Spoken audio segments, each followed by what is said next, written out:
is episode 21 of Real Talk, and we are talking about probably my favorite place on earth, Hawaii. I loved this trip. This trip was absolutely breathtaking. This trip was something that changed my life. I went to Hawaii right after I met John. I mentioned that in my last podcast. But it was a wild story. So he texted me. This was about a week and a half after I met him, and he was like, yo, I'm going to Hawaii next week. I was wondering if you wanted to come with. And I was like, what does that mean? What are you paying for me to come? Am I getting paid to come? And he was like, well, so the hotel's totally covered. We're here to shoot for the hotel, but you can just pay for your flight. And I was like, all right, bet. Let's do it. But before I decided I could do it, I was still in school, so I needed to run it past my parents. And I called my dad, and I was like, yo, so here's the situation. I was just in Vegas last week for work, and now I just got this opportunity to go to Hawaii for 4 days, and I would love to do it. I know I'm going to miss class, but I talked to my professors, and they'll be all good with it. So how do we feel about me coming? Or how do we feel about me going? My dad was really supportive. My mom and dad were really supportive of it. And boy, was it a fun trip. I booked my flight. I think it cost me about $1,000, which was my first kind of block of time where I was making a little bit of money. So I was like, I'm chilling. And $1,000 is a lot of money. I didn't by any means have $1,000 to just throw away. But I ended up going on this Hawaii trip. So I lined up with John. He was going to get there a little bit after me. And since I didn't have that much money, the flight I booked had an 8-hour overnight layover in LAX. Now, that is probably the furthest thing from ideal. There's not many worse things than a long layover, let alone an overnight one. So I remember I got on my flight, got to LAX easy, I got there and I was like, all right, I'm going to go to my gate that my flight takes off from in the morning, and I'm going to just sleep there. I get to that gate and I just lay down on the floor. I laid down on the floor and just wrapped myself up in my backpack. And so I think I had my suitcase and my backpack. I had my suitcase. I put my arm through the polar part. So I had my arm through that. And then I was hugging my backpack so that nobody could steal my stuff while I was sleeping. Might be the worst night's sleep I've ever gotten, which kind of you come to expect if you're doing that.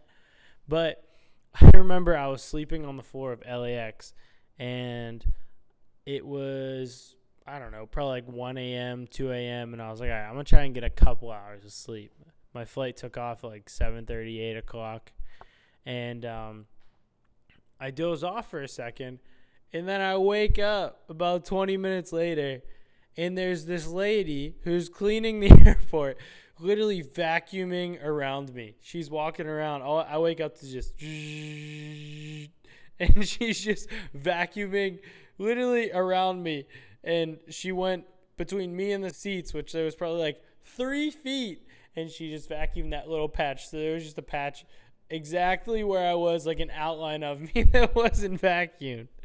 And so I definitely couldn't sleep after that. I was just awake. I ended up, since there was a time difference, I FaceTimed my brother. He was waking up at 5 a.m. Pittsburgh time, which was 2 a.m., I think.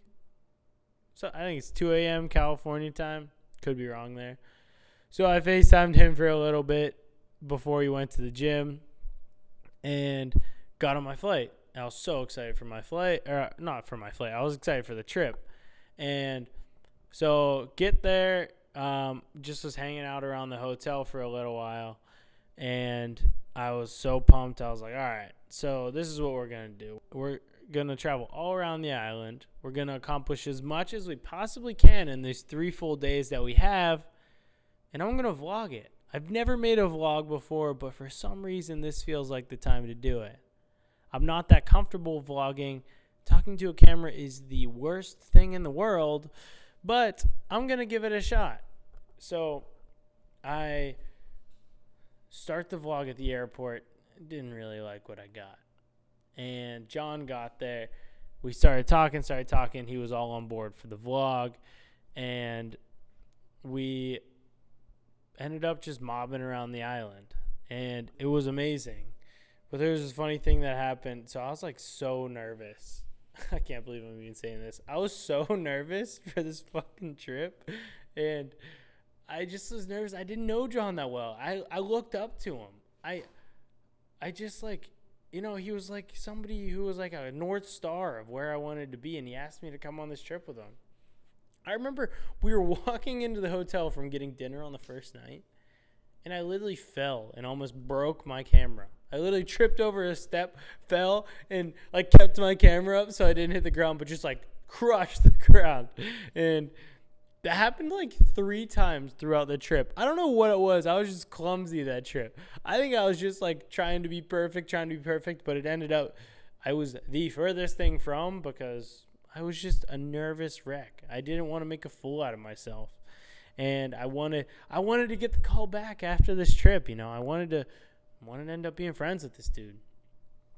And so the vlog turned out so good. The vlog was really fun for me to make, and actually like a big step in the right direction of where I wanted to be. It was the first big body of work that I could do. It was the first big video that I like really wanted to work hard on. The first video that I could just do whatever the hell I wanted to do. You know, I was so excited to edit it. I knew I had some crazy footage. I had my footage from my video for my camera. I had my footage from John's camera and John's footage and stuff.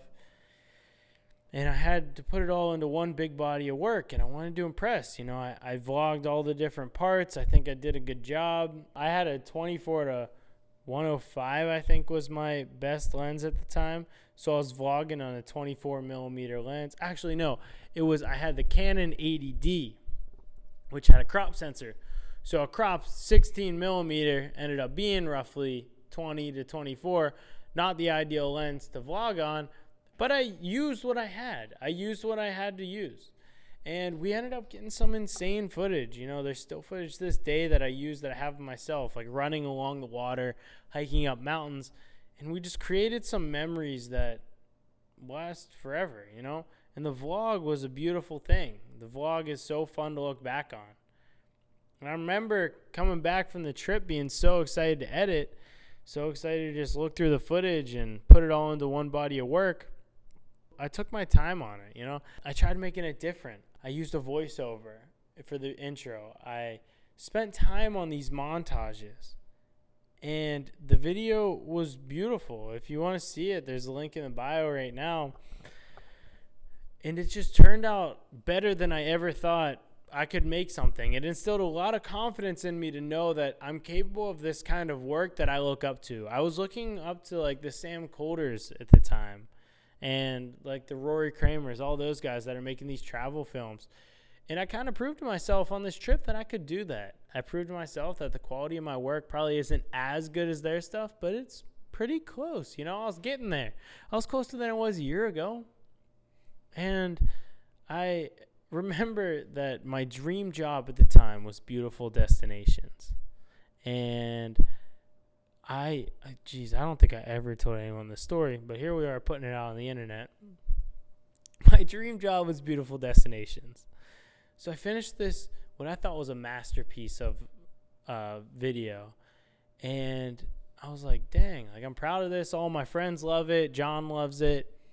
I'm going to find the Beautiful Destinations owner's email, and I'm going to send it off to him. So I found his email, and I sent it to him as soon as I posted it on my Instagram. I posted it on YouTube. Sent him the YouTube link. He replies. First reply I've ever gotten from this dude. And he was like, yo, I can't see the video. Not sure why. Like, can you send me an updated link? And I was like, oh my gosh, I literally just ruined everything. This entire relationship is in the garbage. Like, he'll never talk to me again. This is horrible. And I looked at the video and there was a copyright claim on it. So, like, nobody could watch it. And I was like, oh no. Like, I wasn't trying to monetize it or anything. I just used whatever songs I felt fit. But sure enough, I posted it on YouTube and it just didn't. Like, it got hit with a copyright claim. And usually whenever you get hit with a copyright claim, it's just like they monetize your video. But in the very limited times I think I used a Rufus Du Sol song, it just gets completely struck down. Like, you can't post it at all. You can't use the video for anything at all. And that's what this case was, which is so annoying. And so I updated the song and uploaded to YouTube again, uploaded to Instagram. Instagram worked. YouTube, I guess it just didn't work again. And another song got hit that time. So I sent him that link, and he was like, hey, man, like, I still can't see the video. Like, what are you doing? And I was just like, oh, my gosh, my life is over. I think I ended up sending him another video, the one that actually worked. I never got a reply, but, like, to this day, I'm just like, dang, I wonder what could have been there. But it's not that big of a deal. It's not like anything would have really happened out of the relationship. But I was just like, God damn it. Like, this is totally my fault. Like, I could have easily fixed this. And he was open to watching it. He opened these 2 links that I sent him, and neither of them worked. Talk about making a fool out of yourself. So maybe one day I'll meet him and I'll be like, yo, you remember this? And he probably won't remember it, but it'll be a funny story for me, because hopefully I'll have a body of work then where he respects my work and he's seen what I've done before. But it is just funny to look back on that and be like, dang, like, I really messed up that one. I got these 2 replies and both of them were like, what the hell are you doing? Like, figure it out. I want to watch your video, but you're not sending me correct links. And, you know, this trip just ended up being a big confidence boost for me.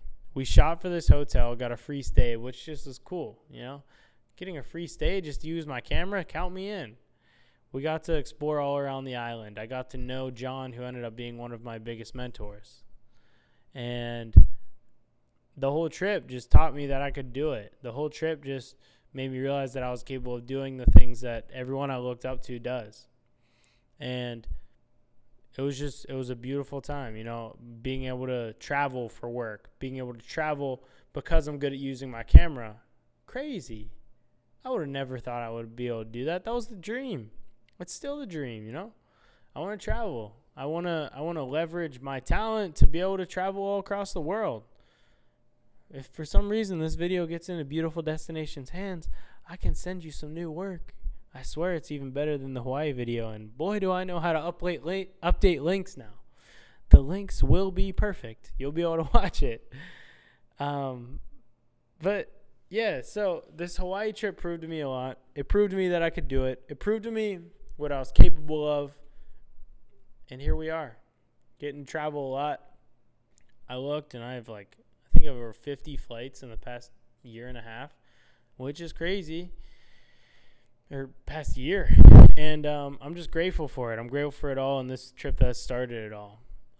So if you guys want to hear more about travel stories or just like stupid stories that have happened to me, my biggest mess ups, let me know, and I'd be happy to share them. But thank you so much for watching, and we'll see you in episode 22. Well, that'll be the next one. We are getting up there, folks. We'll be at 100, maybe even 500 in no time. Peace out. Thank you so much. Bye-bye.